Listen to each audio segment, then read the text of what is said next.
Okay, so buckle up because today we're diving deep into Genesis. Not the beginning, not the Garden of Eden, but the often overlooked chapters 4 through 6. The stuff between Eden and Noah's Ark. Right. People kind of skim over that, but let me tell you, these chapters, they're packed. Oh, They're yeah. talking about human nature, like raw and unfiltered. Consequences of choices echoing through time and faith.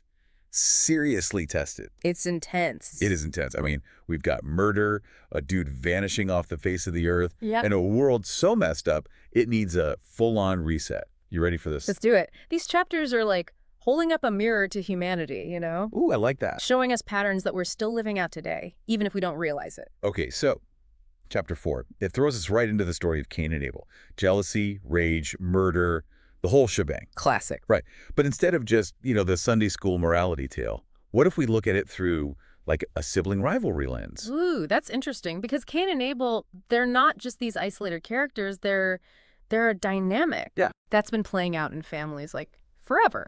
That need for validation, the competition for mom and dad's attention, it's primal, yeah.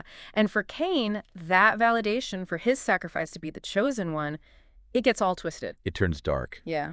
It's almost like he's looking for approval, not just from God, but from everyone. Like society's idea of a successful sacrifice. That's a good point. He wants to fit in, you know, be seen as successful. It speaks to, I think, how deep that craving for acceptance runs in us. Cain's story, it's a warning, right? About tying your self-worth to what other people think. When you do that, you get vulnerable. Envy, resentment, when others seem to be getting what you want. It makes you wonder, though, is there even such a thing as healthy competition?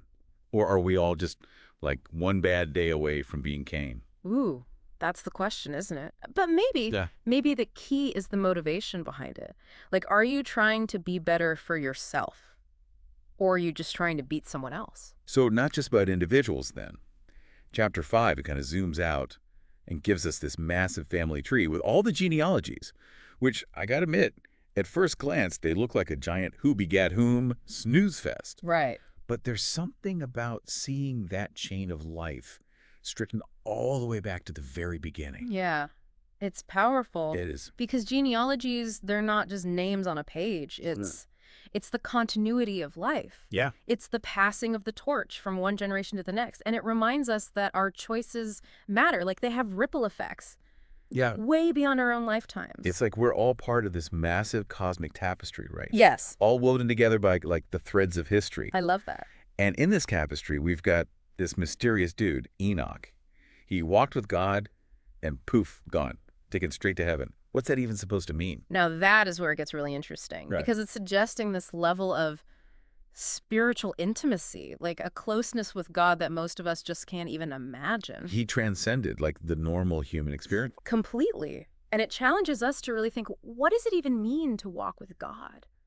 Is it about like going through the motions, or is it about actually living your life in a way that's aligned with something bigger than yourself? It's like, are you just playing the part or are you actually living it? Exactly. And that question, it seems like, has some serious consequences because Enoch, he skipped death altogether. Yeah. So does that mean a different kind of afterlife is on the table for those who really nail that connection with God? Well, the text, it doesn't explicitly say, so it's open to interpretation, but it does make you wonder, you know, like what are the possibilities when we truly commit to a life of faith and purpose? Enoch becomes like this symbol of what we could achieve, maybe. Yeah, it's inspiring. It is.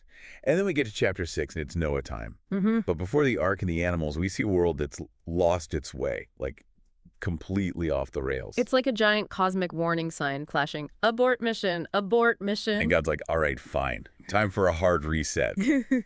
Flood time. But the flood, it's not just about punishment, you know? It's a do-over. Yeah, it's recognizing that sometimes things get so messed up, the only way forward is to start fresh. Yeah. And in this story of destruction, we have Noah, right? Our beacon of righteousness. Exactly. Chosen to carry the seeds of a new beginning. Talk about pressure.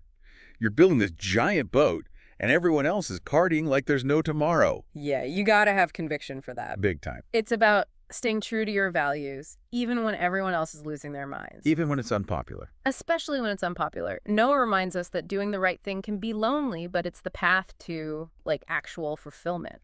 All right, so big picture. We've got Cain warning us about unchecked envy. We've got the genealogies showing how choices echo through generations. And then we've got Noah showing the importance of faith and integrity, even when the world's falling apart. Heavy stuff. It is heavy, but also hopeful, you know? Also, These stories, they're not just warnings, they're like a guidebook ooh, I like that. for how to live, how to navigate being human. Yeah, They're saying even in the middle of all the chaos, there's always potential. potential for what? Growth, change, choosing a better way. So, last thought, right? Yeah. If the world needed a complete reset back then, with the flood and all that, what does that say about our world today? Ooh, that's a good one. Where do we see these same patterns playing out in our lives, in our communities? And how can we be the Noahs of today? Exactly. How can we be a force for good, even when things feel like they're falling apart? That's a great question to ponder. Thanks for joining us on this deep dive. You bet. We'll see you next time.